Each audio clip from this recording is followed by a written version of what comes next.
The NASCAR Cup Series race at Richmond ended in controversy when Austin Dillon secured a dramatic win by crashing Joey Logano and Denny Hamlin on the final lap.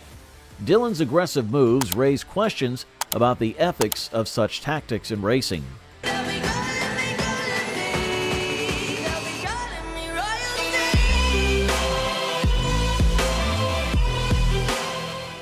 Dillon started the race with a clear goal in mind.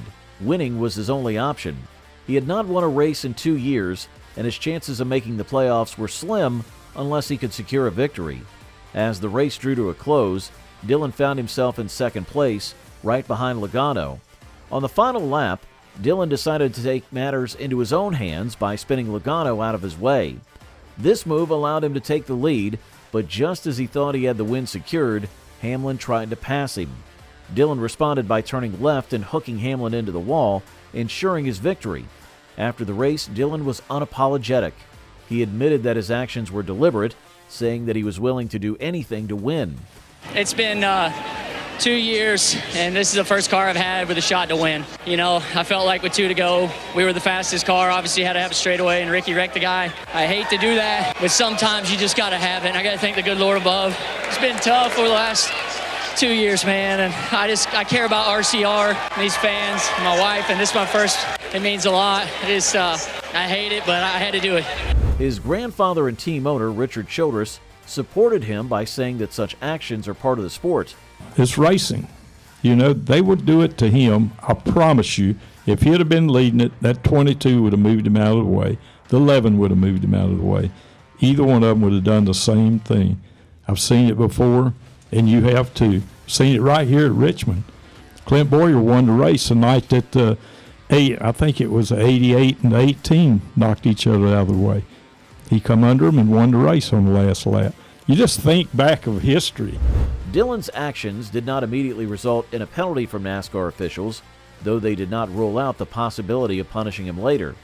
The sanctioning body has a history of tolerating rough driving, especially in the Cup Series. This leniency has led to an environment where drivers feel they can push the limits without facing significant consequences. While these moments generate short-term interest, they may damage the sport's long-term reputation. Hamlin, who was on the receiving end of Dillon's aggressive driving, expressed his frustration after the race. Oh, I mean, absolutely a line was crossed. I mean, it's an invisible line, and it's not defined. I mean, they have rules and provisions for stuff like this, but they never take action for it. And what happens is you see young guys coming up in the short track ranks seeing that, and they think it's fine. The record book won't care, right, about what happened. He's going to be credited with a win, but obviously he's just not going to go far because you got to pay your dues back on stuff like that. So, but it's worth it because they jump 20 positions in points, and so I understand all that, and there's no ill will there. I get it. I just hate I was part of it. Joey Logano expressed his frustration in no uncertain terms. After the race, Logano did not hold back his anger, calling Dillon's move a chicken action.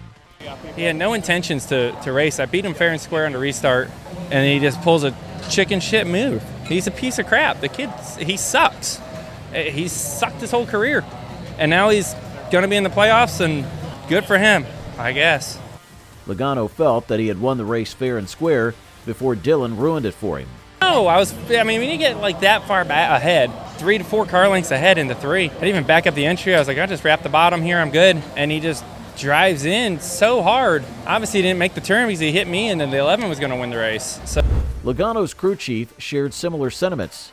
He spoke passionately about how Dillon's actions were far what from racing should be. What it looked like was he drove into turn 3 way harder than any car could safely make the corner. His intent wasn't to make the corner, and he got in the back of 22, and they got into a mess, and got way up the hill, and 11 turned underneath of him off of 4 because we were at a speed where we could make the corner, and then clearly the 3 had regained control and right reared us. I mean, I've been racing professionally for 30 years now.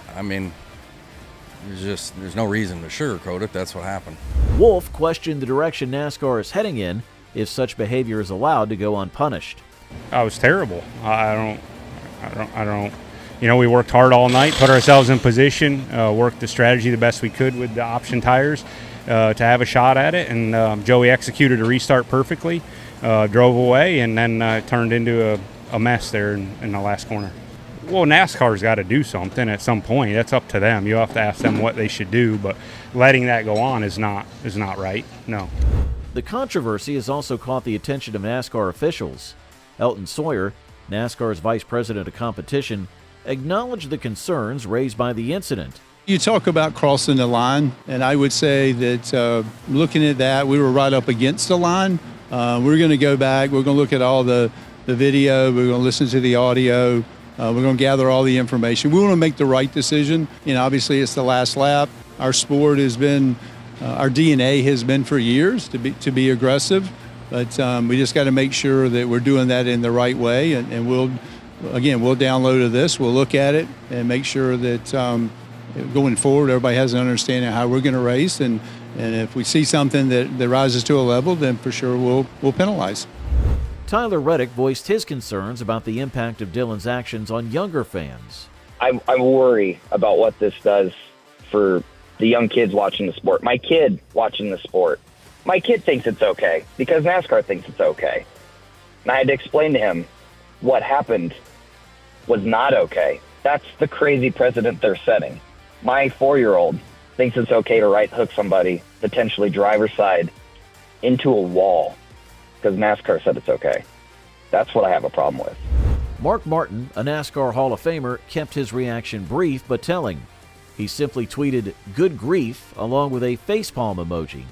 Martin's reaction, though simple, encapsulated the frustration and disbelief that many in the racing community felt after the Richmond race. In the past, drivers like Ryan Newman and Kevin Harvick have executed similar moves without facing penalties.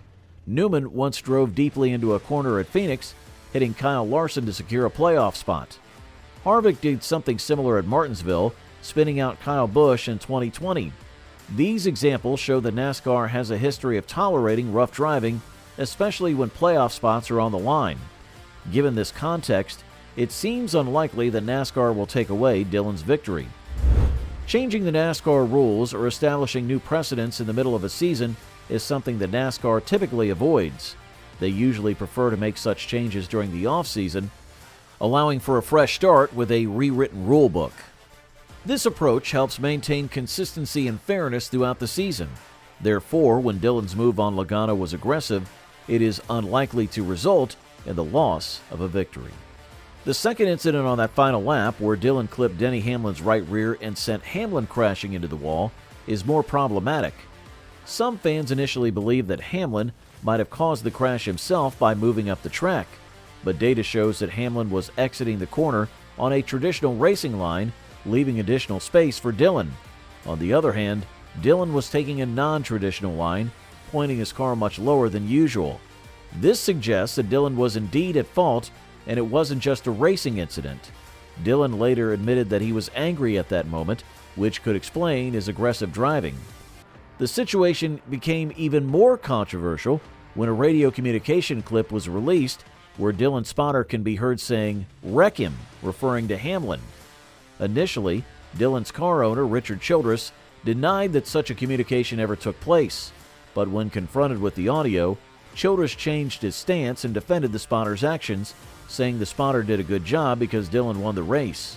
This admission adds to the controversy and makes it more likely that NASCAR will impose some penalties, though it is still uncertain what those penalties might be.